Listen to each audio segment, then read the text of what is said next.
A filósofa Viviane Moser revisita agora um dos períodos mais sombrios da nossa história, a ditadura militar.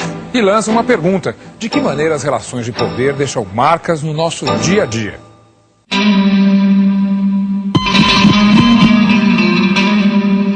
O ser humano é incrível no seu limite. E à medida que eles torturavam, que eles matavam, um sentimento para mim ficou muito grande, de ódio. E esse ódio também me deu força, porque existem certas coisas que a gente tem que odiar para o resto da vida. O seu amor, ame-o e deixe livre para amar. O golpe militar de 31 de março de 1964 deu início a um dos períodos mais sombrios de nossa história. Foram 2 décadas de repressão política, perseguição e censura.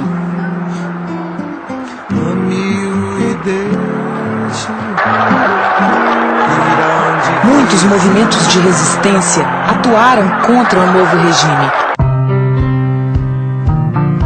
Crimeia, sua irmã Amélia e seu cunhado César eram jovens que participavam desses movimentos e, por isso, foram perseguidos, presos e torturados. Eu vivi na clandestinidade quase que 8 anos. Os 8 anos, assim, da minha juventude.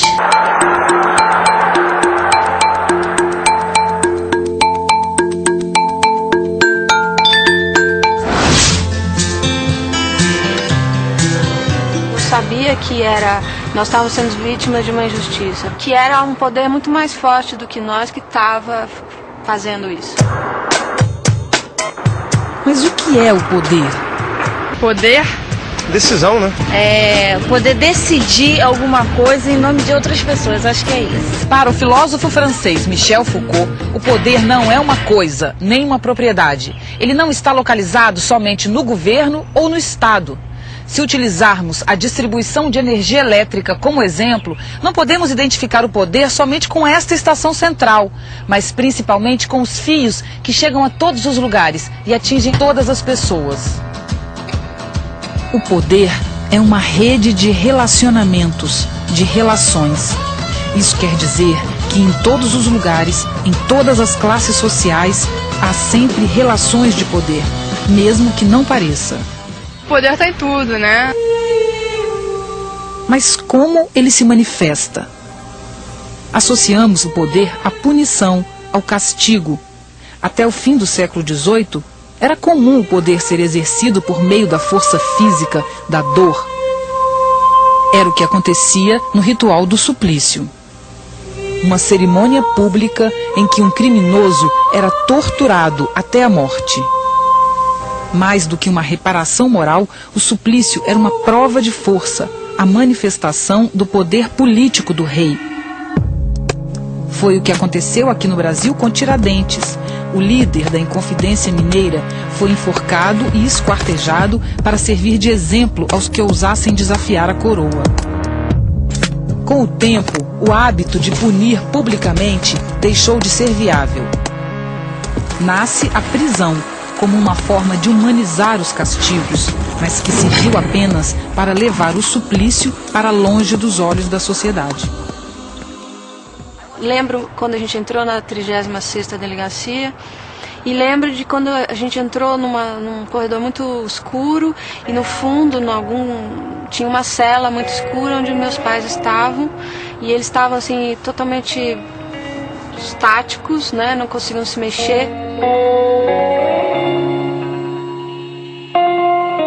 Janaína e o irmão Edson nunca se esqueceram do dia em que os militares os levaram para ver os pais, Amélia e César, que haviam passado por uma sessão de choques e espancamento. Janaína tinha 5 anos de idade, Edson 4. Eu me lembro de uma mulher me chamando pelo nome e eu reconheci a voz como a voz da minha mãe, mas eu olhava para ela e via que não era o corpo dela. Por quê? Porque eles já estavam com o corpo desfigurado. Ela estava ensanguentada, esverdeada, de levar pancada. Eu estava amarrada, nua, urinada, toda suja, humilhada. E eles levaram para meus filhos me verem desse jeito.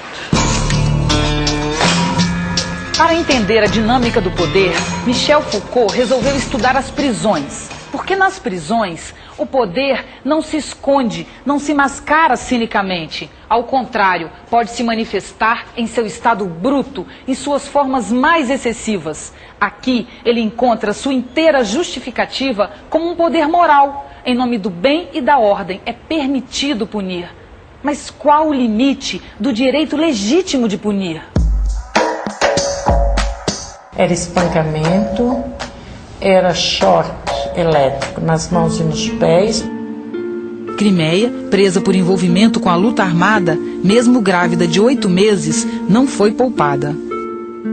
Ficou 20 horas em trabalho de parto, na cela, sem qualquer ajuda, até que seu filho nasceu no hospital do Exército. Sabe o que eu pensava na hora do parto? Eu disse, poxa, eles prendem, matam e as pessoas estão nascendo, né? Mas eles não são capazes de segurar tudo. Eu acho que as pessoas têm as opções, as pessoas fazem as escolhas, né? Sejam certas ou erradas. Agora, eu não tinha feito nenhuma escolha, entendeu? Não tinha nem nascido ainda. Então isso é uma coisa que me incomoda. O projeto que deu origem à prisão não previa o sofrimento físico, a tortura. O objetivo não era punir, mas vigiar, controlar. Esses aqui são os olhos do regime, né? Os arquivos do DOPS de São Paulo, o Departamento de Ordem Política e Social, mostram como pessoas comuns eram espionadas no seu dia a dia, na época da ditadura. Um sapateiro, uma pessoa que num boteco de esquina falou mal da ditadura, falou mal de um político e foi fichado. Este poder repressivo parece ter deixado marcas profundas em nossa cultura. A ditadura feriu a alma do povo. E acho que feriu no que nós chamamos de mais bonito, que era generosidade e solidariedade. A marca, a herança que nós recebemos da ditadura é a impunidade. A prática de abusos físicos continua presente em nossa sociedade. No treinamento de militares e policiais, no espancamento de mulheres e crianças, na prostituição infantil, nas favelas, no asfalto. E assim continua a sociedade brasileira, ter escravidão escondida, ter assassinatos, tortura. O conhecimento deve estar sempre ligado à história, não à história oficial dos livros, que em geral desvaloriza e desqualifica as lutas das pessoas comuns, e sim a história dos combates esquecidos, de nossos heróis anônimos. Esses arquivos não são papéis velhos. Esses arquivos retratam a vivência dessas pessoas comuns, que apesar de comuns eram capazes de gestos de extrema grandeza. Falta à nossa democracia, ao nosso país, uma maior reflexão sobre o que nós vivemos. Designar os focos de abuso de poder, falar deles publicamente, nomear, dizer quem fez, é uma forma de luta. E aí então eu pensava assim, eu tenho que denunciar o que é feito com as pessoas, então eu vou sobreviver. Se o poder está em todos os lugares, como diz o filósofo, todo gesto de resistência, por menor que seja, atua na grande rede que guia nossas vidas. Se existe alguma chance de não repetir os mesmos erros, é conhecendo o passado.